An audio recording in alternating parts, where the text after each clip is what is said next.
Buenas tardes, mi nombre es Juan Francisco Tan Palomino.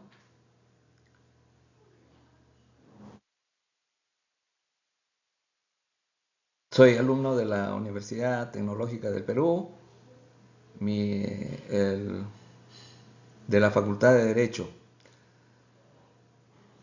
En esta oportunidad voy a tratar sobre la semana 5 el tema 01 sobre inconstitucionalidad contra la ley 31-131.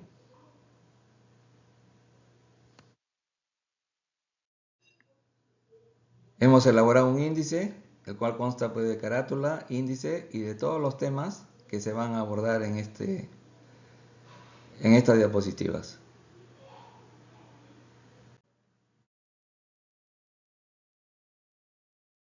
Contexto de la organización.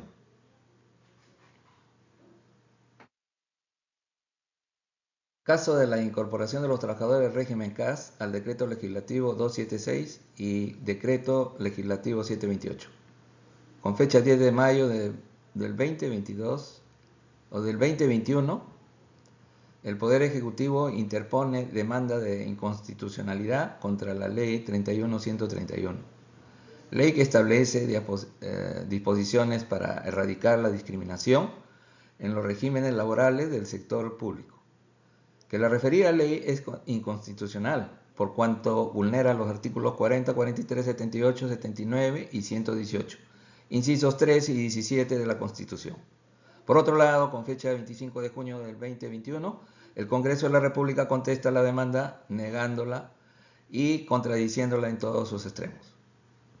Mediante ley 31-131, cuyo objeto es incorporar al régimen laboral del decreto legislativo 728, ley de productividad y competitividad laboral, a los trabajadores que desarrollan labores permanentes en las diversas entidades del Estado, contratados bajo el decreto legislativo 1057, que regula el régimen especial de contratación administrativa de servicio.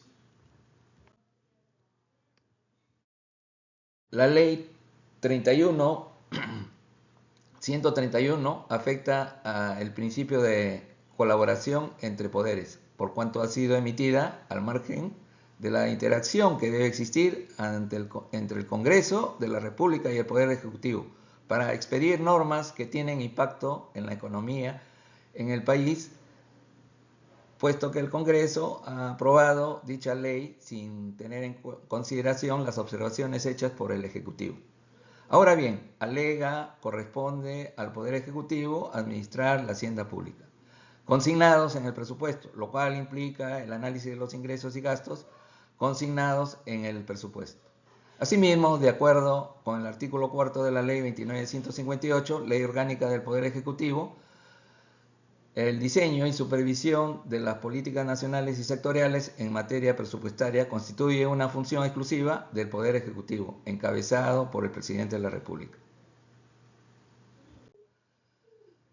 A criterio del demandante, las medidas establecidas en la Ley 31.131 por la incorporación de los trabajadores CAS en los regímenes de los decretos legislativos 728 y 276 implican un gasto público que no ha sido sustentado y sobre el cual no se advierte que se haya sustentado un análisis cualitativo y cuantitativo, el mismo que constituye un elemento esencial en la viabilidad técnica y presupuestaria de una propuesta legislativa.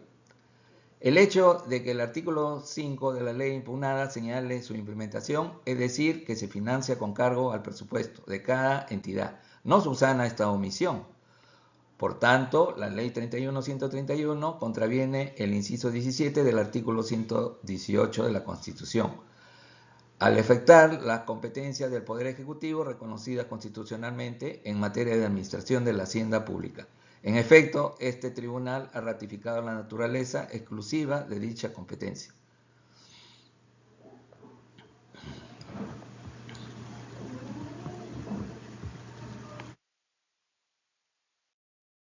El gobierno, a través del Ministerio de Economía y Finanzas, es el responsable de planear y presentar el proyecto de presupuesto, así como de destinar los recursos del Tesoro Público, de acuerdo con el artículo 78 de la Constitución, el presidente de la República envía al Congreso el proyecto de ley del presupuesto antes del 30 de agosto de cada año. En concordancia con lo expresado anteriormente, dispone en su artículo 79 que el Congreso de la República no tiene iniciativa para crear ni aumentar gastos públicos, salvo en lo que se refiere a su presupuesto. Por cuanto, una iniciativa de tal naturaleza supondría una intromisión en el manejo de la hacienda pública y además afectaría el principio de equilibrio fiscal.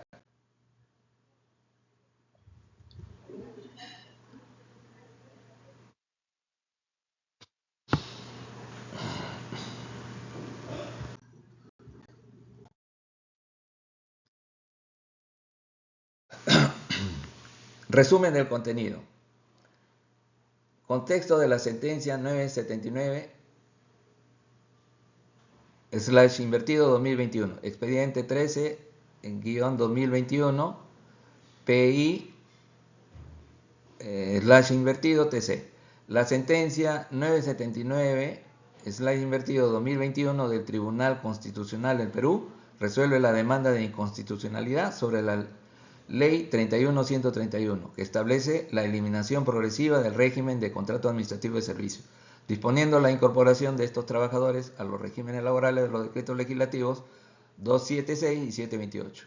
El tribunal analizó si esta norma vulneraba principios constitucionales como la separación de poderes, de competencia del Ejecutivo para regular la administración pública y el derecho al trabajo en condiciones de igualdad. Requisitos.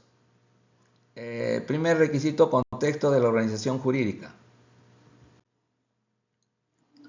El positivismo excluyente de Hans Kelsen. El positivismo jurídico de Kelsen se centra en la idea de un derecho puro, separado de la moral y la política. Su teoría de la pirámide normativa establece que la validez de una norma depende de su conformidad con normas superiores, culminando en la Constitución. Aplicación al caso. El Tribunal Constitucional utiliza este enfoque para analizar la jerarquía normativa y determinar si la Ley 31.131 respeta la supremacía de la Constitución. Se prioriza la validez formal de la norma sobre su contenido sustantivo.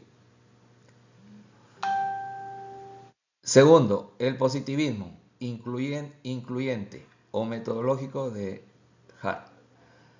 Hart critica a Kelsen al considerar que el derecho no puede designarse por completo de consideraciones morales.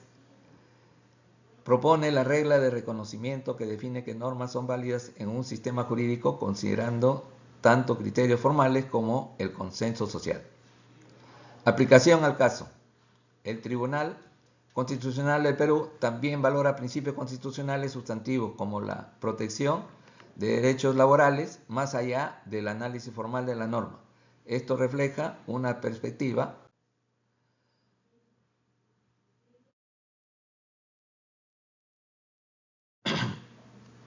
el tercero es el positivismo crítico de Louis Ferrajoli.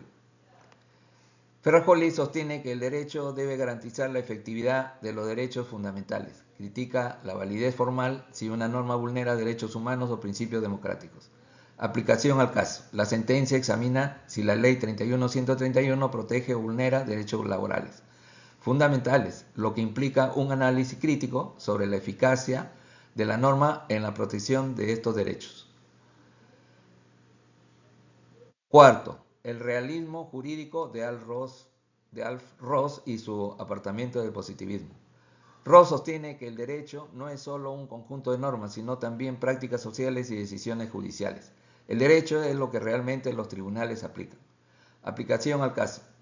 El análisis de la aplicación real del régimen CAS y sus implicaciones prácticas reflejan un enfoque realista. El tribunal considera el impacto social y económico de la norma en la vida de los trabajadores. Conclusiones. La sentencia 979/2021 refleja un enfoque mixto que combina el positivismo kelseniano, analiza de validez formal, el positivismo incluyente de Hart consideración de privilegios constitucionales, sustantivos, y el enfoque crítico de Farrajoli, protección de derechos fundamentales. Y finalmente, la decisión del tribunal no se limita a un análisis formal, sino también considera la eficacia de la norma en la protección de derechos laborales y su impacto en la organización del Estado. En cuarto lugar están las recomendaciones. Estas recomendaciones, la primera recomendación que hemos creído conveniente es la revisión constitucional de normas laborales. Promover reformas que garanticen la coherencia entre la normatividad laboral y los principios constitucionales de igualdad y no discriminación. Segundo, fortalecimiento del análisis de impacto. Antes de aprobar normas que afecten derechos laborales, se debería realizar un análisis de impactos económicos y social. Tercero, desarrollar jurisprudencia constitucional. Fomentar criterios jurisprudenciales que integren el análisis formal con la protección de derechos fundamentales, promoviendo una interpretación más garantista. Y finalmente, hemos considerado estas citas bibliográficas sobre las cuales nos hemos basado en esta exposición de la presente tema anticonstitucional. Muchas gracias.